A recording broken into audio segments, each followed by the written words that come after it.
ఒక రైతు బిడ్డను ఒక డ్రైవర్ గారిని మీరు చూసి ఉంటారు. ఇవాళ జగిత్యాల ఆర్టీసీ డిపోలో డ్రైవర్గా పనిచేస్తున్నటువంటి అశోక్ను ఇలా సస్పెండ్ చేసినారు. దీన్ని చాలా తీవ్రంగా ఖండిస్తూ ఉన్నాం.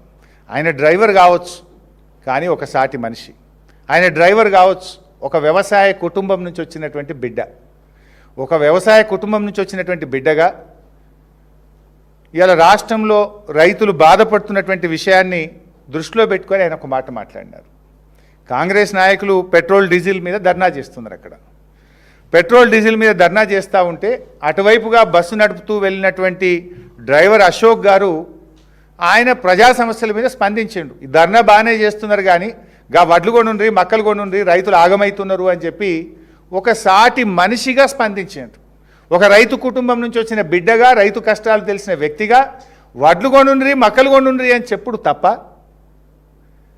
అంటే ప్రజలకు ప్రజాస్వామ్యంలో డాక్టర్ బాబాసాహెబ్ అంబేద్కర్ మనందరికీ మాట్లాడే స్వేచ్ఛనిచ్చారు.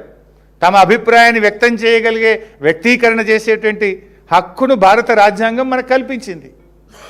ఒక డ్రైవర్గా ఆయన స్పందిస్తే రేవంత్ రెడ్డి గారి ప్రభుత్వం ఒక నియంతృత్వ వైఖరితో ఆ డ్రైవర్ను సస్పెండ్ చేసినారు. ఆ సస్పెండ్ను వెంటనే ఉపసంహరించుకోవాలని మేము ప్రభుత్వాన్ని డిమాండ్ చేస్తూ ఉన్నాం.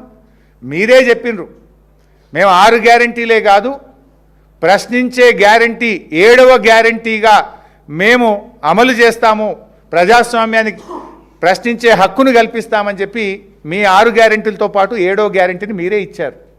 ఆ డ్రైవర్ అశోకు మీరిచ్చిన 7వ గ్యారంటీ అడిగింది తప్ప వేరే ఏమీ అడగలేదు.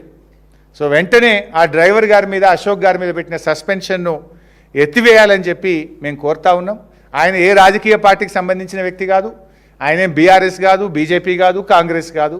ఆయన ఒక డ్రైవర్, ఒక రైతు బిడ్డగా తన అభిప్రాయాన్ని చెప్పింది, కానీ అంత మాత్రాన మమ్మల్ని ప్రశ్నిస్తే మీ మీద వేటు వేస్తామనేటువంటి నియంతృత్వ ధోరణి విడనాడాలని, అశోక్ డ్రైవర్పై పెట్టిన సస్పెన్షన్ వెంటనే ఎత్తివేయాలని చెప్పి మేము డిమాండ్ చేస్తున్నాం.